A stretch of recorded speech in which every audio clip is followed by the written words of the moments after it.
தர்மலிங்கம் உனக்கு இருக்குடா. ராமநாதபுரம் மாவட்டம் முதுகுளத்தூர் வட்டம் வளநாடு கிராமத்தைச் சேர்ந்த திரு பரஞ்சோதி திருமதி அபிராமி நாச்சியார் ஆகியோரின் மகனான செல்வன் முத்துவேலுக்கும் உலையூர் கிராமத்தை சேர்ந்த திரு தர்மலிங்கம் திருமதி இந்திராணி ஆகியோரின் மகள் செல்வி துளசிக்கும் திருமணம் செய்வதென்று பெரியோர்களால் முடிவு செய்யப்பட்டு வருகிற முதல் முகூர்த்தத்தில் திருமணத்தை நடத்த நாள் குறிக்கப்படுகிறது. சிவகாமியோட மிரட்டலுக்கு பயந்துதான் சம்மதம் சொல்ல அவ்வளவு தயங்கிருக்கீங்க. நீங்க ஒண்ணு பண்ணுங்க, கல்யாணம் முடியற வரைக்கும் எல்லாரும் இங்கே தங்க. இது பாருங்க சம்பந்தி, இப்படி ஒரு நிலைமையில நீங்க ஊருக்கு போனீங்கன்னா சிவகாமி தேவையில்லாம உங்க மனசுக்கு சங்கடம் வர மாதிரி சில வேலைகளை பண்ணு. அவளுக்கு தான் வேற வேலை இல்லைன்னா நம்மளுக்குமா இல்ல? நாம இப்ப கல்யாண வேலையை பாப்போம். அவகிட்ட மல்லு கட்டி நிக்கிறதுக்கெல்லாம் நம்மளுக்கு நேரம் இல்ல. அம்மா என்ன இருந்தாலும் அம்மா நான் தான் சொல்றேன் இல்ல, எல்லாரும் இங்கே இருங்க. கல்யாணம் முடிஞ்சதுக்கு அப்புறம் நீங்க வீட்டுக்கு போயிடலாம். இதுக்கு மேல நீங்க எதுவும் பேச வேண்டாம். அம்மா என்ன சின்ன தம்பி? நீங்க பேசிட்டு இருக்கும்போது எதுவும் குறுக்க வந்துட்டேனமா? அதெல்லாம் ஒண்ணும் இல்ல, விஷயத்த சொல்லு. ஒண்ணு இல்லம்மா, பேனர் அடிக்க போகணும். சின்னம்மாவோட போட்டோ வேணும், அதுக்கு தான் வந்தேன். சின்னம்மா உங்க போட்டோ வேணுமே. போட்டோ என்கிட்ட எதுவும் இல்ல. இல்லன்னா என்ன, அதான் போன்ல எடுத்துக்கலாமே.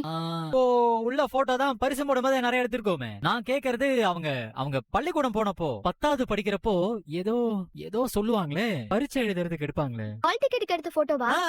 அதேதான், அந்த போட்டோ வேணும். சின்னம்மா உங்ககிட்ட இருக்கா? அது எதுக்குடா இப்போ? அம்மா சின்ன வயசு போட்டோ போட்டு இப்ப இருக்கிற போட்டோ போட்டு பேனர் வைக்கிறதா இப்ப பேஷனே. ஃபேஷனா? அதெல்லாம் எங்க உங்களுக்கு தெரிய போகுது. சின்னம்மா நீங்க சொல்லுங்க, உங்ககிட்ட அந்த போட்டோ இருக்குல்ல? இருக்கு, ஆனா வீட்ல இருக்குல்ல, அது போதும். ஐயா நீங்க வரீங்களா? நம்ம உலையூர் போய் எடுத்துட்டு வந்தோம். அவர் எங்கேயும் வரமாட்டாரு. இருக்கிற போட்டோ வச்சு பேனர் அடி போதும். நான் ஆசையா தானே கேக்குறேன். என்னடா